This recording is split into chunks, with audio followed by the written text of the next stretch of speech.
네, 안녕하십니까. 오늘도 일상기도회를 통해 함께 말씀을 나누기 원합니다. 오늘 우리가 함께 나눌 말씀은 고린도전서 11장 2절에서 16절까지의 말씀입니다. 앞선 본문에서 바울은 성도의 자유가 내 권리를 행사하는 것이 아니라 하나님의 영광과 이웃의 유익을 구하는 것이어야 한다라고 이야기를 나누었죠. 그리고 마지막에는 그리스도를 본받는 자가 된 것 같이 너희도 나를 본받는 자가 되라 라는 권면이 바울의 권면으로 마무리되었습니다. 오늘 본문은 그 연장선상에서 공동체 안에서의 질서와 예배의 태도에 대해서 이야기를 하고 있습니다. 특별히 남자와 여자의 머리와 관련된 내용이 기록되어 있기 때문에 이것이 우리에게는 다소 낯선 내용으로 다가올 수 있습니다. 현대 독자들에게는 이 본문을 그대로 적용하기보다 오늘 본문이 당시 역사적이고 문화적이었던 배경을 가지고서 기록되었다는 것을 우리는 생각해 볼 수 있습니다. 본문 2절에서는 이렇게 본문이 시작됩니다. 너희가 모든 일에 나를 기억하고 또 내가 너희에게 전하여 준 대로 그 전통을 너희가 지킴으로 너희를 칭찬하노라 라고 기록을 하고 있죠. 여러 문제를 지적해왔지만 그들이 자신에게서 받은 전통을 기억하고 지키고 있다는 점은 바울이 인정하면서 칭찬하고 있습니다. 그리고 이어서 이 고린도 교회 공동체 안에서 일어나는 질서에 대한 설명을 시작해 내려가죠.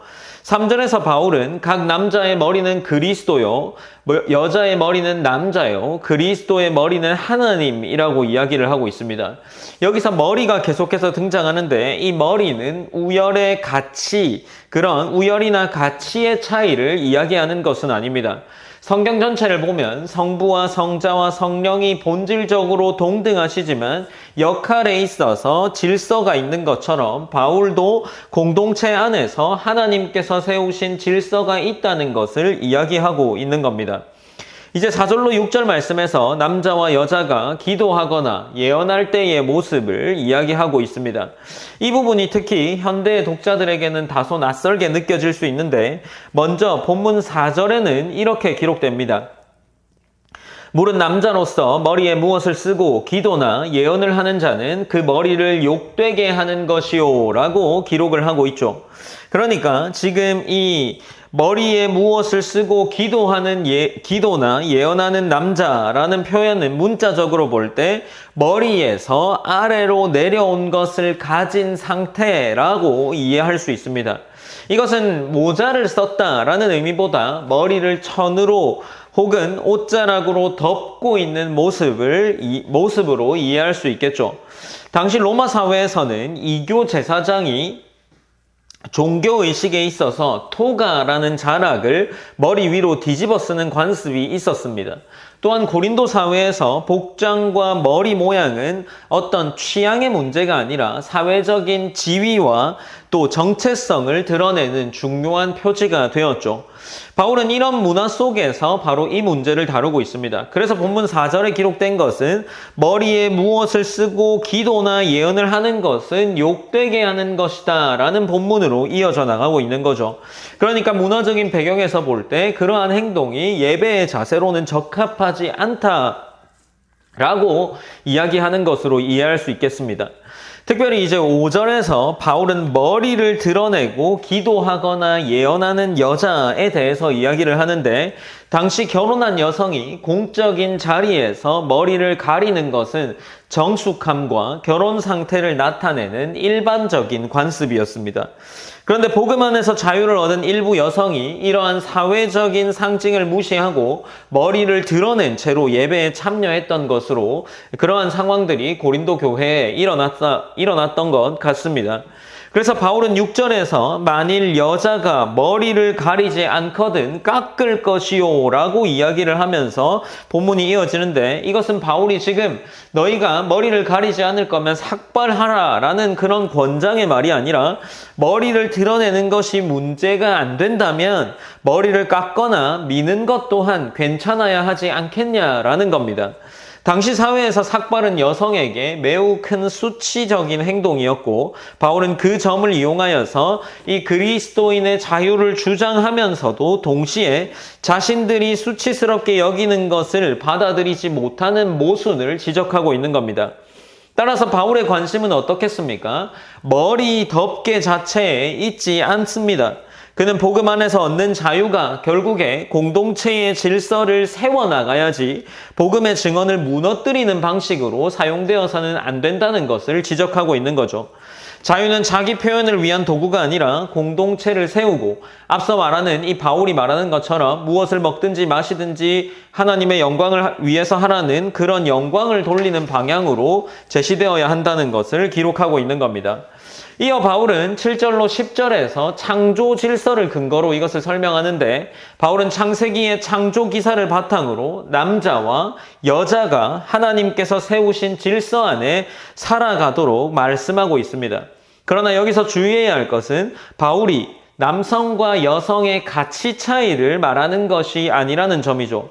실제로 11절로 12절 말씀에 보면 바울은 매우 중요한 균형을 제시한다라고 할 수 있는데 11절 본문에서 그러나 주 안에는 남자 없이 여자만 있지 않고 여자 없이 남자만 있지 아니하니라 12절입니다. 이는 여자가 남자에게서 난 것 같이 남자도 여자로 말미암아 났음이라. 그러고 모든 것은 하나님에게서 났느니라 라고 이야기를 하죠. 여자가 남자에게서 났지만 이후에는 남자가 여자에게서 태어나게 되었습니다. 결국 모든 것이 하나님께로부터 왔음을 이야기하며 이것이 남자와 여성의 가치 차이를 이야기하는 것이 아님을 말하고 있습니다. 그리고 또 이어서 13절로 15절 말씀에 보면 자연의 질서를 예로 들어서 설명하는데 당시 문화 속에서는 일반적으로 남성과 여성의 머리 모양이 구분되었고 긴 머리는 여성성의 상징으로 이해되었습니다. 바울은 이런 문화적 이해를 활용하여서 공동체 안에는 성별의 구분과 질서가 드러나는 것이 중요하다는 것을 설명합니다. 그리고 16절로는 바울이 논쟁을 마무리하는데 바울은 고린도 교회의 독단적인 자유가 보편적 교회의 질서를 파괴할 수 없다는 것을 지적하면서 이 본문을 마무리하게 됩니다. 오늘 본문을 읽을 때 우리는 무엇을 가려야 하는가, 머리를 무엇으로 가려야 하는가, 혹은 긴 머리를 해야 하는가, 짧은 머리를 해야 하는가와 같은 외적인 문제에 집중해서는 안 됩니다. 바울의 핵심은 복음 안에서 주어진 자유가 공동체의 질서 가운데에 방해가 되는지 되지 않는지를 이야기하고 있는 거죠. 고린도 교회는 자유를 강조하다가 공동체의 질서와 다른 사람을 향한 배려가 놓쳐지고 있었습니다. 그래서 바울은 하나님께서 세우신 질서를 존중하면서 살아가기를 권면하고 있는 거죠. 오늘날 우리는 당시 고린도의 문화 속에서 살고 있지는 않습니다. 따라서 머리 덮개 자체가 우리에게 문제가 되지는 않는 거죠. 오히려 우리는 이 본문이 말하는 원리를 붙들어야 할 겁니다. 하나님께서는 자유와 평등을 주셨지만 동시에 공동체를 세우는 질서와 책임도 주셨습니다. 신앙은 내 자유만 주장하는 삶이 아니라 하나님께서 주신 관계와 질서를 존중하며 살아가는 삶이 중요한 것임을 오늘 본문이 이야기하고 있는 거죠. 우리의 삶도 이 복음을 믿는 자로서 중요하게 다루어져야 할 겁니다. 우리는 자유로운 사람입니다. 그러나 자유롭다는 이유로 책임을 잊고 살아가서는 안 되죠. 권리를 이야기하면서 우리 공동체를 놓칠 때가 있을 겁니다. 그러나 하나님은 오늘도 우리가 그저 혼자 신앙생활을 하는 존재가 아님을 이야기하면서 함께 교회를 세워나가야 하는 공동체 구성원으로 부르셨습니다. 그 안에서 우리는 서로를 존중하고 하나님께 영광 돌리는 삶을 살아가야 할 겁니다. 우리가 이것을 기억하면서 함께 오늘 하루를 보내기 원합니다. 그리고 기도하기 원합니다. 먼저는 하나님께서 우리에게 주신 이 복된 자유를 풍성히 누리시기 바랍니다. 그러나 우리에게 있는 이 자유를 내 권리를 위해서만 사용하는 것이 아니라 서로를 세우고 교회를 세워가는데 사용할 수 있기를 기도했으면 좋겠습니다. 그리고 두 번째로 하나님께서 세우신 질서와 관계를 소중히 여기면서 서로를 경쟁의 대상이 아니라 함께 하나님을 섬기는 동력자로서 바라보며 살아가기를 기도했으면 좋겠습니다. 오늘도 제가 기도함으로 일상기도회를 마무리하겠습니다. 사랑의 하나님 감사합니다. 하나님 우리가 오늘도 일상기도회를 통해서 하나님께 또 들려지는 말씀을 함께 전하고 듣습니다. 하나님 우리가 이렇게 전하고 듣는 말씀들이 하나님께 복된 은혜가 있는 말씀이 되게 하시고 특별히 오늘은 우리에게 주어진 자유를 공동체를 세우기 위해서 사용해야 한다라는 겁니다. 특별히 우리가 지금 보내는 삶 속에서 우리의 권리를 주장하거나 우리의 권리를 억지로 고집한다고 해서 교회에 큰 문제가 생기지 않을 수 있습니다. 그러나 우리 애가 교회를 세워나갈 때에 우리 서로를 생각하고 우리 서로를 사랑하며 우리 서로를 기도할 수 있는 마음이 있는 공동체가 될 수 있기를 기도했으면 좋겠습니다. 하나님, 우리가 그러한 기도들이 쌓여가는 교회가 되게 하시고 그러한 기도들이 쌓여가면서 우리의 교회가 하나 되고 또 우리 서로가 서로를 하나님 안에서 바라볼 수 있는 시각이 키워질 수 있도록 인도하여 주시옵소서. 하나님, 우리 공동체에 주신 자유를 풍성히 누리되 그것을 통해서 공동체가 더 하나 되고 튼튼해질 수 있는 귀한 교회로 성장할 수 있도록 인도하여 주시옵소서. 모든 영광 하나님께 올려드리며 살아계신 예수님의 이름으로 기도드립니다. 아멘.